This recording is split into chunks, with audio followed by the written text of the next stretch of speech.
wabarakatuh. Halo semua. Jadi di sini kita akan kedatangan narasumber spesial dari alumni UINSU. Mari kita sambut dia.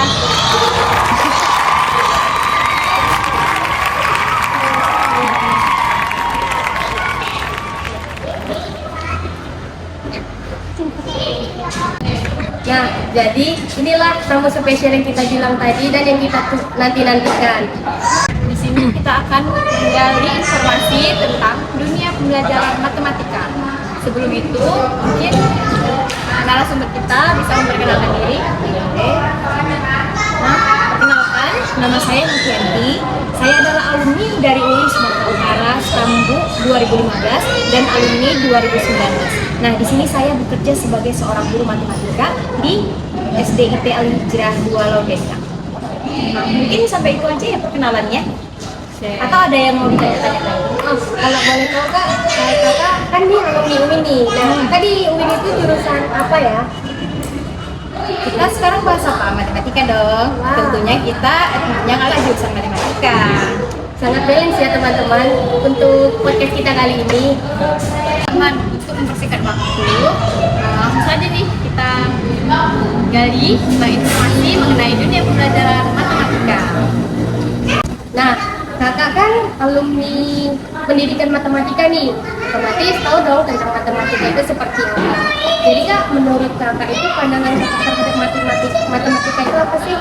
Nah, matematika itu langsung aja ya, matematika itu adalah ilmu yang terstruktur, terorganisasi, yang memiliki lambang dan tentunya saja itu suatu ilmu yang pasti. Tapi pandangan orang itu berbeda-beda nih tentang matematika. Kadang ada yang bilang itu sulit, ada yang bilang itu mudah. Kenapa? Karena tergantung bagaimana daya tangkapnya dan tergantung bagaimana pemahaman dari orang yang menerima matematika tersebut. Nah, kalau menurut kakak nih, matematika itu bisa dibilang dalam kategori mudah, sedikit mudah, bukan sangat mudah, tapi sedikit mudah. Karena apa? Karena diri sendiri ya memang suka matematika. Jadi secara otomatis jika kita suka matematika, maka kita akan berusaha untuk menyukai yang apa kita suka itu, yaitu matematika. Nah, jadi kalau misalnya dalam matematika ini kita hanya perlu tahu konsep, dan juga matematika ini diperlukan penalaran. Karena kan pada zaman pendidikan sekarang ini yang dibutuhkan bukan hanya 1+1 sama dengan 2, tapi 1+1 kenapa menjadi 2? Itu yang kita butuhkan. Jadi di dalam matematika ini ada namanya penalaran. Begitu juga dalam dunia pendidikan yang secara sekarang ada namanya itu literasi dan numerasi. Nah, dalam numerasi ini siswa-siswa dilihat bukan hanya mengetahui apa itu jawaban dari soal-soal tersebut, tetapi juga harus mengetahui apa makna dari soal tersebut. Seperti itu. Nah, tadi kakak kan ini posisi kakak lagi sedang mengajar nih, mengajar di salah satu sekolah. Jadi menurut kakak itu bagaimana sih kak kendala yang kakak rasakan ini ketika mengajar ada pembelajaran matematika itu? Nah, kendala yang pertama yang kakak rasakan itu adalah ketika menghadapi siswa-siswa dengan berbagai macam karakter. Nah, nanti ada siswa itu yang memang betul-betul memang suka nih belajar, tapi yang kita ketahui ya, pelajaran matematika ini kan udah terdoktrin di dalam otak anak-anak bahwa sulit gitu ya kan, sulit diterima, sulit disukai, dan memang betul-betul menakutkan. Nah, jadi tantangannya adalah bagaimana cara kita supaya anak-anak itu menyukai dan bisa menyampaikannya. Dengan cara apa? Dengan cara mengubah model pembelajaran kita atau menggunakan pembelajaran yang memang disukai anak-anak. Itulah solusinya. Tantangannya seperti itu, karakteristik anak dan kemudian daya serap anak juga. Karena kan ada anak yang memang cepat menangkap, ada anak yang memang sangat sulit. Nah, itulah tantangan tersebut. Nah, tadi kan kakak itu menyinggung model pembelajaran. Nah, menurut kakak ini gimana model pembelajaran apa yang cocok untuk diterapkan? Nah, sebetulnya dalam pembelajaran matematika itu banyak model yang bisa diterapkan. Nah, tapi kalau misalnya kita melihat situasi siswa, jika siswa itu memang yang bangsa aktif, kalau bangsa aktif contohnya kakak kasih di model mix and match. Nah, siswa itu kan sangat suka dengan permainan ya kan. Model mix and match ini dia mencocokkan soal dan contohnya soal dan jawaban. Nah, di dalam model pembelajaran itu nanti kita buat bahannya itu, misalnya 2 buah kertas, satu berisi soal, satu berisi jawaban. Nanti masing-masing siswa membuka soal, kemudian dia menjawab itu, dan kemudian sudah dapat jawabannya, dicarinya lah di kawannya satu lagi jawabannya. Kalau sudah dapat, baru mereka berpasangan. Seperti itu, salah satu contoh. Dan juga ada model yang kita ketahui ya, yaitu problem-based learning. Siswa itu sangat suka dengan tantangan sebetulnya. Kalau misalnya kita kasih soal terus, tapi kita kasih poin, kita janjikan poin. Misalnya ada siswa kita kasih soal, kemudian dapatkan poin, jadi mereka berebut untuk mengerjakan tersebut. Itu bisa jadi juga sih untuk menambah minat siswa dalam mengerjakan suatu tugas. Nah, jadi menurut kakak ini model pembelajaran efektif itu yang tadi ya, ini ketika mencocok-cocokkan soal, lalu yang PBL, di mana di PBL itu kita memberi siswa itu sesuatu tantangan supaya siswa tadi merasa tertantang dengan apa yang kita kasih. Iya, betul. Nah, jadi banyak sih model pembelajaran yang bisa digunakan dalam pembelajaran matematika. Nah, yang kakak sebutkan tadi salah satu contoh yang memang betul mungkin dari penerapan yang telah dilakukan itu bisa diterima siswa, dan siswa menjadi bersemangat dalam mengerjakan matematika tersebut. Lalu kak, kan kalau boleh tahu juga kakak untuk sudah mengajar berapa lama ya di sekolah sudah mengajar? Kalau kakak kan alumninya 2019 ya, sampai sekarang ini baru 4 tahun, jalan 4 tahun sih, belum 4 tahun. Nah, selama jalan 4 tahun ini, apa sih kak pengalaman berkesan kakak sebagai seorang guru? Nah, pengalaman berkesan tentunya banyak ya. Secara siswa itu unik-unik. Banyak karakter, banyak jenisnya lah, banyak yang disenangi, ada juga kekesalannya gitu ya kan. Nah, tapi yang paling berkesan itu, yang paling kakak senang itu ketika siswa itu memang betul-betul merespon apa yang diajarkan, betul-betul bersemangat ketika dalam proses pembelajaran. Seperti itu. Ketika sudah semangat itu, contohnya yang pernah terjadi itu adalah ketika kakak memberikan soal tulis itu kan, masing-masing poin per kelompok itu berbun. Kemudian mereka mendapatkan poin, dan mereka itu sangat berantusias dalam menjawab pertanyaan itu, karena memang menginginkan poin sih, tentu saja bisa dipikiri siswa itu memang menginginkan nilai ya kan. Jadi mereka berantusias, dan sebenarnya mereka senang dengan apa yang diberikan itu, model pembelajaran yang diberikan itu. Udah berpengalaman nih jadi guru. Jadi menurut kakak skill apa tuh yang harus dimiliki sebagai seorang guru? Nah, jadi seorang guru ini bukan hanya maksudnya bisa pelajarannya ya, tetapi juga harus bisa menguasai kelas. Nah, jika kita menguasai kelas, maksudnya kita bisa memanage waktu, bisa memanage bagaimana keadaan siswa. Nah, jadi proses pembelajaran itu bisa berjalan dengan lancar. Tapi kalau misalnya kita hanya bisa ilmunya, tetapi kita nggak tahu bagaimana cara memanage kelas, maka itu akan tidak kondusif. Kemudian skill yang paling penting lagi, karena kita di zaman sekarang di era 5.0 ini ya kan, nah jadi memang sangat dibutuhkan kemampuan teknologi. Jadi guru itu mengajar bukan hanya secara ngomong-ngomong aja, bukan menjelaskan demonstrasi aja, tapi sekarang juga siswa itu sangat menyukai dengan halnya namanya teknologi. Jadi memang kita sekarang ini memang sangat diperlukan mengetahui teknologi. Lalu tadi yang saya dengar, bagaimana kakak sebagai seorang guru, bagaimana kita harus bisa memanage waktu. Nah, menurut kakak ini memanage waktu yang bagaimana tuh, yang supaya bisa efektif dalam pembelajaran ini? Nah, jadi yang pertama itu kita bagaimana cara mengkondusifkan kelas. Jika misalnya siswa itu sudah kondusif, nah waktu itu kan berjalan dengan baik. Nah, tapi kalau misalnya kita tidak bisa mengkondusifkan kelas, maka siswa itu ribut. Nggak bisa kita memanage waktu.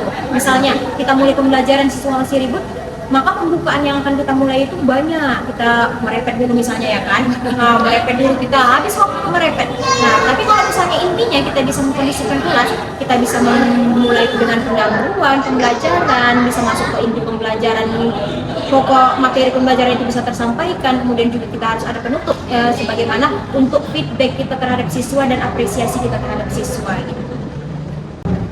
Nah, sebagai seorang guru ini pun kan kita untuk ke siswa itu memang harus bervariasi. bagaimana siswa itu tidak merasa bosan gitu kan Kak, di kelas. Nah, jadi dalam pembelajaran ini Kak, otomatis kita akan menggunakan yang namanya media pembelajaran. Nah, kalau boleh tahu, apa sih Kak media pembelajaran yang Kakak gunakan di kelas yang Kakak ajar itu? Nah, salah satu contoh media yang pernah kakak gunakan itu yang berhubungan dengan teknologi ya memang. Jadi di Google itu ya, di internet itu banyak media-media yang memang betul-betul bisa dihubungkan lah dengan pembelajaran matematika. Contohnya itu ada namanya Word Wall. Nah, Word Wall itu kan salah satu media yang memang disukai anak-anak karena dia nampak ada gambar-gambar cantik ya kan. Kemudian misalnya contohnya di dinding kita pakai infocus nih, kita buatlah media itu, kemudian dia dikliknya seolah-olah dia mengklik tuh seolah-olah dia yang membuka. Padahal kitanya sebetulnya yang membuka ya kan. Nah, jadi dengan itu mereka ini berlomba-lomba pengen mencoba. Kenapa sih bisa terbuka? Kenapa bisa terbuka? Dan kemudian menjawab dari soal pertanyaan kita itu. Nah, kemudian media-media yang lain itu contohnya seperti kakak ada menggunakan assembler. Nah, di assembler ini anak-anak tuh bisa menggunakan misalnya pembelajaran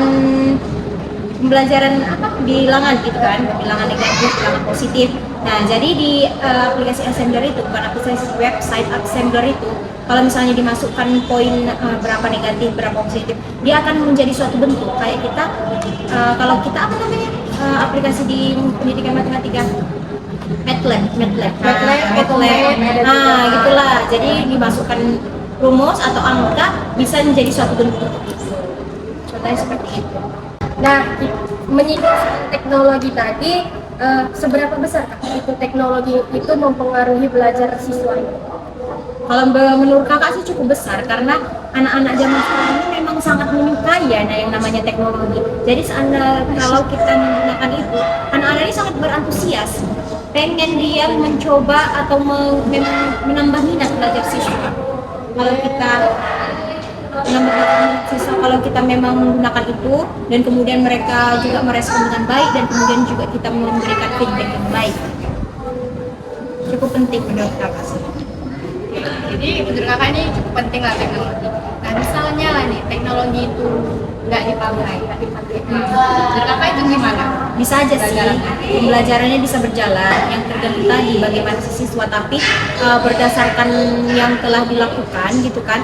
Jadi siswa ini kalau misalnya kita nggak pakai sesuatu yang memang menarik minat mereka akan cepat bosan. Nah, jadi kalau seandainya kita hanya mempelajari yang mengajar, menjelaskan, demonstrasi, kemudian memberikan contoh kepada mereka, sebagian siswa aja yang memang mengikuti pembelajaran itu sampai akhir. Tapi kebanyakan siswa itu sekarang memang betul-betul jenuh dan bosan dengan hanya dengan penyampaian aja. Jadi memang mereka menginginkan sesuatu yang baru gitu. Tapi seandainya memang tidak ada lagi teknologi yang memang kita harus jalani, ya itulah sebagai tantangan kita bagaimana supaya siswa itu tetap meminat dengan matematika walaupun tanpa kita mengungkit-ungkit soal teknologi nih Kak. Nah, kita lihat pada anak-anak milenial atau 5.0 ini tadi kan kebanyakan dari siswa, bahkan kalau saya bilang waktu kecil itu belum memakai kayak HP, sedang gadget lah kita bilang. Jadi kan sekarang itu kalau untuk anak-anak jangankan SD, bahwa SD aja udah anak-anak 3 tahun itu pegangannya HP gitu. Nah, gimana gitu caranya untuk yang anak SD ini yang suka bermain gadget, tapi gadget itu memang tidak dipergunakan gitu, maksudnya nggak dipergunakan dengan baik. Jadi contoh kan misalnya kita ada tugas dari sekolah, jadi kan kita bisa sih mencari kayak di Google atau apa itu kan. Jadi gimana ya kita mengatasi siswa-siswa anak-anak yang seperti itu? Jadi kalau misalnya itu kan tantangan kita sebagai seorang guru ya, dan juga sebagai orang tua sebagai tantangan itu juga karena menggunakan handphone dengan tempatnya gitulah ya kan, menggunakan handphone dengan jelas gitu kan. Jadi sebetulnya kalau misalnya tergantung sekolahnya ya, kalau di sekolah kakak sendiri memang kalau siswa itu di hari libur itu nggak boleh megang handphone, nggak boleh bermain handphone. Jadi teknologi itu bukan hanya handphone ya kan, bisa jadi komputer yang disampaikan oleh gurunya, bisa jadi dari infocus gitu kan, mereka juga melihat gadget itu. Tapi kalau misalnya main handphone itu memang sangat perlu pengawasan dari orang tua, memang harus kerjasama antara orang tua dan guru itu memang harus jelas gitu, memang harus disepakati. Anak-anak tidak boleh memegang handphone pada hari sekolah seperti itu. Hanya boleh memegang handphone pada hari libur atau pada hari Ahad atau Minggu gitu.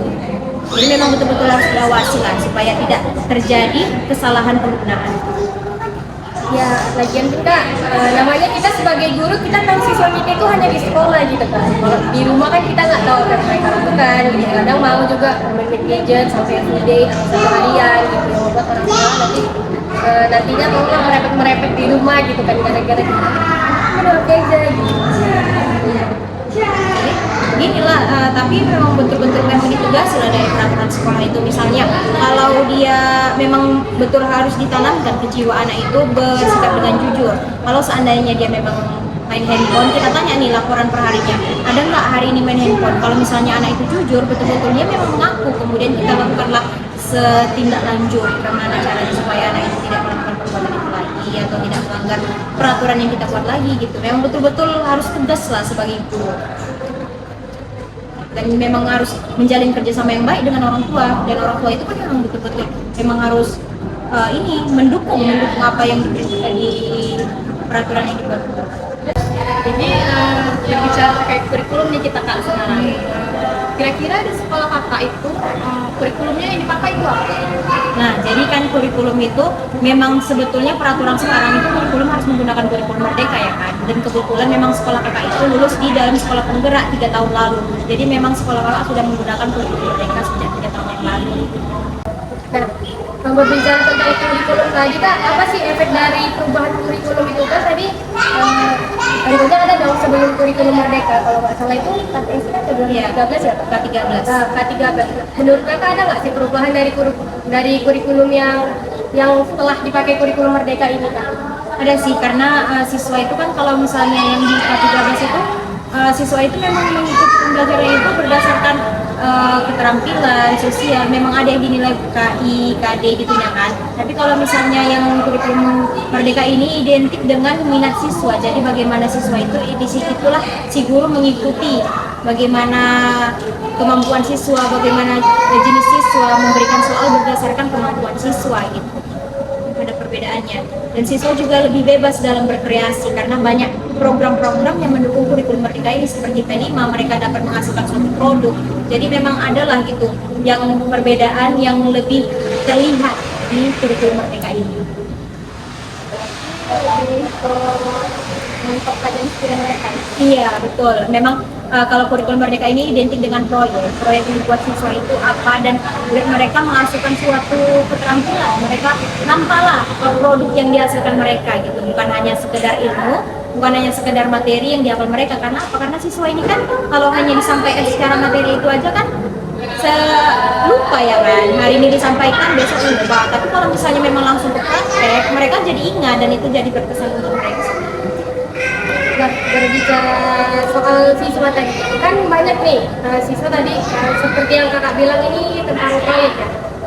Jadi kan siswa itu kalau bisa dia membuat suatu proyek gitu, ataupun bisa aja bisa saja mereka melakukan proyek itu dengan berdiskusi atau gimana gitu ya kan, supaya dapatlah hasil yang proyek itu.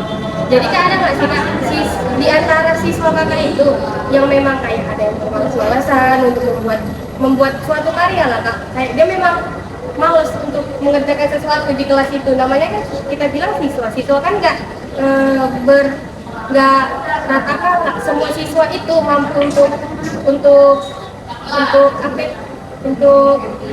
mengikuti gitu Kak. Gimana gitu Kak? Jadi ya di dalam kurikulum merdeka itu ada namanya yang P5, itu membuat proyek pembuatan profil Pancasila kan, profil Pancasila. Jadi siswa itu memang ada sistemnya. Dalam P5 itu ada sistem namanya sistem per minggu, misalnya dalam proses pembelajaran, diselingi dalam proses pembelajaran ada namanya sistem blok. Kalau misalnya yang kami lakukan, yang sudah dilakukan itu ada sistem blok. Jadi di sistem blok itu mereka memang 1 bulan itu memang melakukan karya itu, mengerjakan karya itu. Jadi memang mau tak mau mereka harus melakukan itu. Jadi memang harus menghasilkan suatu project dan kemudian nanti akan ditampilkan. Nah, jadi karya-karya mereka itu nanti akan ada ditampilkan, namanya pameran panen karya. Di panen karya itulah memang ditampilkan karya-karya mereka, nanti dilihat-lihat orang tuanya. Jadi kan mereka secara otomatis akan menambah minat mereka, bagaimana supaya mereka bisa menghasilkan proyek yang bagus, supaya nanti bisa dilihat orang tuanya, dan orang tuanya menjadi senang karena anaknya bisa menghasilkan proyek yang bagus. Tapi mau tak mau juga siswa ya harus mengerjakan itu karena memang betul-betul dipantau oleh wali kelas ya kan, dipantau dia memang harus mengerjakan dan memang harus menghasilkan lah. Jadi kan otomatis kan di antara proses dalam pembuatan itu kan mereka menghadapi kesulitan gitu kan kak dalam proses itu. Jadi bagaimana cara kakak untuk menghadapi kesulitan dalam proses tersebut atau proses pembelajaran lah yang kakak selama kakak mengajar itu? Kalau misalnya kesulitan memang pasti ada ya, karena kan kita tahu daya serap siswa itu berbeda-beda. Jadi memang kalau misalnya ada siswa yang daya serapnya lambat, kemudian juga siswa nggak terkejar lah sama siswa yang memang yang lain gitu kan, nggak terkejar. Jadi memang kita melakukan pendekatan secara individu kepada anak tersebut, bagaimana supaya dia memang bisa mengikuti pembelajaran tersebut. Kita mengajarkan secara individu seperti itu, Bu. Kalau bisa mengusulkan juga bagaimana kalau dia mengikuti pelajaran tambahan. Jadi mengenai tentang siswa tadi nih kak, kan siswa itu ada yang kayak bandel, nakal gitu ya kak. Nah, jadi ada nggak sih hal yang membuat guru itu menjadi frustasi karena menghadapi siswanya yang kayak gitu? Tentu ada sih. Pasti ada siswa yang bandel yang nggak bisa dibilangi lah gitu ya kan. Cuma ya guru ya bagaimanapun dia memang harus menghadapi. Memang mungkin dia di belakang siswa itu frustasi, bakal stres itu kan, memikirkan siswa itu kenapa lah dia kayak gitu kan. Tapi tetap di siswa itu kita nggak boleh nggak boleh down, nggak boleh frustasi, nggak boleh terlihat lemah lah gitu. Jadi harus kita hadapi lah. Memang itulah tantangan di dunia pekerjaan, pasti ada masalah ya kan, pasti ada tantangan, dan itu pun memang harus kita hadapi, kita dekati dan bekerja sama juga sama orang tuanya gitu. Jadi kan di antara kesulitan itu kan stresnya kita terhadap siswa ini pun kan ada beberapa hal lain, kayak ada kesenangan juga sih kak yang bisa kita lihat dari siswa itu ya kan kak. Jadi nggak melulu tentang stres. Iya betul. Karena kan memang karakteristik siswa itu, semua siswa itu unik. Memang ada kadang yang menyebalkan, yang setiap hari ribut. Tapi kalau misalnya nggak ada dia datang, kita jadi kesunyian. Nah itulah hal-hal lucu yang menyenangkan hati juga di balik kenakalan mereka itu. Memang bisa menyenangkan hati kita juga sebagai seorang guru gitu. Jadi kan kak di dalam kelas itu otomatis siswa ini ya bukannya kita bilang apa ya, tapi kan ada siswa yang memang pandai atau setengah atau yang kurang pandai lah kita bilang gitu kan kak. Jadi kak bagaimana cara kakak sebagai seorang guru ini untuk menangani perbedaan kemampuan belajar siswa itu di dalam kelas? Nah itu seperti yang pertanyaan sebelumnya ya, kalau misalnya memang ada siswa yang daya serapnya cepat, daya serapnya lambat, kita pertama kita memberikan pembelajaran itu secara normal. Terus kalau misalnya memang ada yang belum paham, jadi kita melakukan pendekatan secara individu, mana bagian mana yang belum paham, kita jelaskan secara perlahan dengan yang daya serapnya itu lambat itu ya kan. Jadi memang betul-betul lah kita pantau bagaimana si siswa itu mana yang memang paham, mana yang belum paham gitu. Jadi kita lakukan pengajaran lanjutan.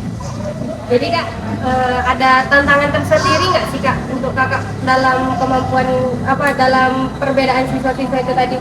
Pastilah ada kemampuan, ada tantangannya ya kan. Secara kita ini seguru itu kan punya target, misalnya satu semester ini harus selesai 4 bab, sementara ada siswa yang belum paham, jadi ya memang itu menjadi hal yang membuat lambat gitu ya kan, tetapi bagaimanapun kita harus mencapai target itu. Itulah dengan cara yang kita lebih ekstra lagi, lebih mengeluarkan tenaga ekstra supaya bagaimana semuanya paham. Tapi itu nggak bisa dipungkiri nggak bakalan bisa semua itu paham. Pasti namanya siswa berbeda-beda karakter, berbeda-beda daya serap, pasti ada yang tinggi, ada yang rendah. Begitulah juga dengan hasil nilainya ya kan. Pastilah ada yang remedial, ada yang lulus.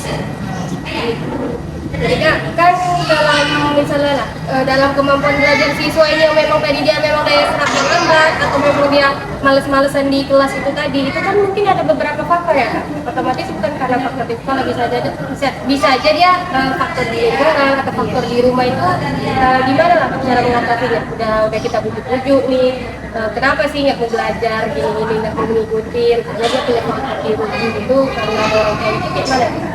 Nah, jadi kalau misalnya kenapa si siswa itu memang bermasalah, pastinya kita harus mencari tahu apa latar belakang masalah dia.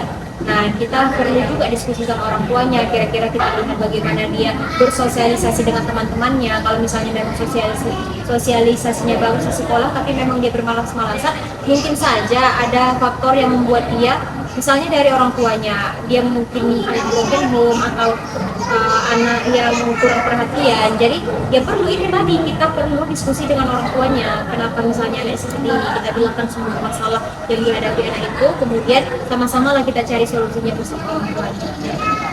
Jadi peran orang tua ini penting banget lah ya Kak, Iya, belajar. Betul sekali, karena memang nggak bisa dipungkiri, memang yang paling penting itu orang tua. Bagaimana orang tua memperlakukan anak itu mempengaruhi bagaimana anak itu dalam proses pembelajaran seperti itu. Dan si guru itu juga memang harus bekerja sama dengan orang tuanya supaya apa? Supaya anak itu bisa mendapatkan sesuatu yang memang menjadi tujuan bersama. Misalnya mampu memahami apa yang dijelaskan gitu loh. Karena pun siswa itu kan berbeda-beda kemampuannya. Mungkin dia nggak suka di bagian matematika, tapi dia bisa di bagian SPDP, dia pintar. Jadi semua siswa itu memang memiliki keunikan sendiri-sendiri, memiliki kemampuan sendiri-sendiri. Tapi kita tidak boleh menjudge bahwa siswa ini lemah dalam semua pelajaran, lemah. Mungkin di salah satu pembelajaran atau di bagian ilmu lainnya dia bisa menjadi yang lebih unggul di antara yang lain seperti itu. Dan jangan lupa juga kita harus memberikan apresiasi, bagaimanapun bentuk siswa itu, bagaimanapun kita kemampuan siswa, kita harus memberi apresiasi supaya siswa itu menjadi senang dan tetap mau belajar. Jadi itu kembali lagi ke kurikulum merdeka lah ya Kak. Berarti mereka itu bebas memilih apa yang mereka Iya, sukai. betul. Kita nggak bisa memaksakan siswa harus suka matematika, nggak bisa, karena memang kemampuan siswa itu berbeda-beda dan memang nggak bisa semuanya suka itu. Memang masing-masing siswa itu memiliki yang disukainya masing-masing. Jadi kita memang harus betul-betul memahami bagaimana siswa. Nah, jadi teman-teman, selesai sudahlah perbincangan kita tentang dunia pembelajaran matematika. Jadi kesimpulan yang bisa kami ambil dari bincang-bincang hangat kali ini tuh, jadi kita menjadi tahu bagaimana pentingnya matematika itu, lalu bagaimana model pembelajaran yang dapat kita gunakan di sekolah, kayak tadi yang dibilang sama Kak Novianti ya Kak, kalau bahwasanya metode yang efektif, kurang lebih efektif itu yang mix and match atau PBL, karena siswa suka melakukan tantangan itu. Lalu bagaimana pentingnya teknologi di dalam generasi 5.0 tadi atau generasi milenial sekarang, di mana teknologi yang dapat kita gunakan, apalagi khususnya pada pembelajaran matematika ini, kita bisa menggunakan aplikasi-aplikasi yang sudah tersedia seperti Wordwall, lalu Photomath, lalu media-media pembelajaran yang dapat kita gunakan seperti Infocus, atau bahkan media dalam matematika itu yang dapat kita gunakan seperti dari bahan-bahan bekas seperti itu. Lalu kita juga menjadi tahu bagaimana cara memanage waktu untuk jadi kita juga harus bisa memanage waktu nih sebagai seorang guru tadi ya Kak, supaya pembelajaran di kelas itu bisa terlihat kondusif. Lalu Kak Yanti juga bilang bahwasannya kurikulum yang saat ini kita gunakan yaitu kurikulum merdeka. Nah, jadi ada perbedaan lah dari kurikulum sebelumnya. Jadi teman-teman, mungkin sampai segini saja perbincangan kita. Terima kasih kepada Kak Novianti yang udah mau meluangkan waktunya Untuk sekedar berbincang-bincang tentang dunia matematika. untuk menutup perbincangan hari ini. Mungkin dari Kak Novianti ada yang ingin disampaikan. Jadi ya, seperti kita tahu, jangan pernah mengenakuti matematika, karena apa yang kita pikirkan itulah yang akan terjadi. Jadi kalau misalnya kita memang berpikir bahwa matematika itu sulit, maka matematika itu akan menjadi sulit. Tetapi kalau kita berpikir bahwa matematika itu mudah, maka matematika juga akan menjadi mudah. Wah, keren sekali ya teman-teman. Sangat patut kita contoh ya. Kami tutup dengan wabillahi taufiq wal hidayah. Assalamualaikum warahmatullahi wabarakatuh.